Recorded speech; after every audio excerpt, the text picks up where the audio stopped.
कि supreme court ने 14 मई को पंजाब में इंतखाबात करवाने का फैसला बरकरार रखते हुए इलेक्शन कमीशन की नजरसानी अपील खारिज कर दी है। चीफ जस्टिस की सरबराही में 3 रुकनी बेंच ने फैसला सुनाया। चीफ जस्टिस ने रिमार्क्स दिए कि जब भी आइन की खिलाफ वर्जी होगी तो अदालत मुदाखलत करेगी, किसी इदारे को इख्तियार नहीं कि आइन पर असर अंदाज हो। सुप्रीम कोर्ट ने 14 मई को पंजाब में इंतखाबात करवाने का फैसला बरकरार रखते हुए इलेक्शन कमीशन की नजरसानी अपील खारिज कर दी।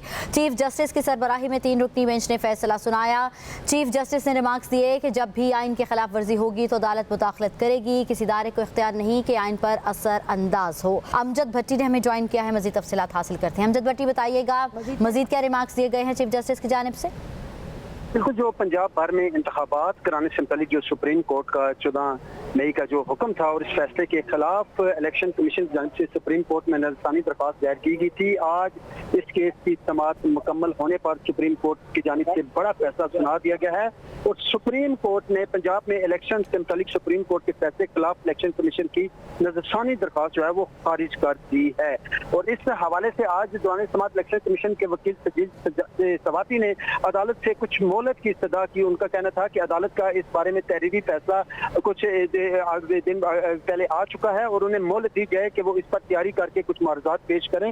लेकिन इस हवाले से सुप्रीम कोर्ट ने इलेक्शन कमीशन के वकील की जानिब से मोहलत की इस्तदा मुस्तरद कर दी और चीफ जस्टिस ने कहा कि हम इस केस को काफी हद तक सुन चुके हैं। अब सुप्रीम कोर्ट ने इलेक्शन कमीशन की नजरसानी दरख्वास्त खारिज कर दी है। चीफ जस्टिस से इंतहाई अहम रिमार्क्स सामने आए हैं। उनका यह कहना था कि जब भी आइन की खिलाफवर्जी होगी तो अदालत सामने आएगी, किसी भी अदारे को इख्तियार नहीं कि आइन पर असर अंदाज हो।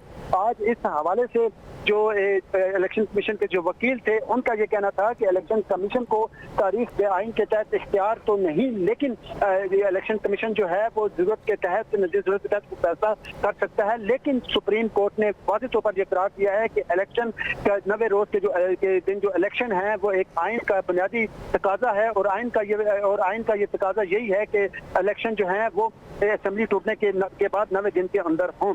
इस हवाले से आज जस्टिस मुनीब अख्तर जो है उनका भी यही कहना था कि ये बात कानून की नहीं आइन की है, जबकि सजीद सवाती का मौक़िफ़ ये था कि कोई कानून इलेक्शन कमीशन के इख्तियारात को कम नहीं कर सकता। जस्टिस मुनीब अख्तर ने यह वाज़ेह किया है कि आइन कहता है कि इंतखाबात हर सूरत 90 दिन में होने हैं। इलेक्शन कमीशन इंतखाबात 90 दिन से आगे नहीं ले जा सकता, जबकि इलेक्शन कमीशन ये नहीं कह सकता कि कानून बन गया है अब चाहे 690 दिन में इंतखाबात ना हो, जिस पर इलेक्शन कमीशन के वकील का कहना था कि इलेक्शन कमीशन आईनी मैंडेट से तजावुज़ नहीं कर सकता। लेकिन 90 दिन में इंतखाबात कराने के शेख को आर्टिकल 255 के साथ मिलाकर पढ़ना चाहिए। इलेक्शन कमीशन के वकील का मौक़िफ़ यह था कि मखसूस हालात में इंतखाबात 90 दिन से 90 रोज से आगे जा सकते हैं, जबकि जस्टिस इजाज़ इलाही का कहना था कि मखसूस हालात का फैसला इलेक्शन कमीशन कैसे कर सकता है। अब अदालत ने इंतखाबात से मुतालिक सुप्रीम कोर्ट का जो फैसला है इसके खिलाफ इलेक्शन कमीशन की नजरसानी दरख्वास्त को खारिज कर दिया है। जी ठीक है, बहुत शुक्रिया अमजद भट्टी, आप हमें तफसीलन आगाह कर रहे थे। अपने नाज़रीन को बताएं कि सुप्रीम कोर्ट ने 14 मई को पंजाब में इंतखाबात करवाने का फैसला बरकरार रखते हुए इलेक्शन कमीशन की नजरसानी अपील खारिज कर दी है, जबकि चीफ जस्टिस की सरबराही में 3 रुकनी बेंच ने फैसला सुनाया। चीफ जस्टिस ने रिमार्क्स दिए कि जब भी आइन की खिलाफ वर्जी होगी तो अदालत मुदाखलत करेगी और किसी भी इदारे को इख्तियार नहीं कि आइन पर असर अंदाज हो।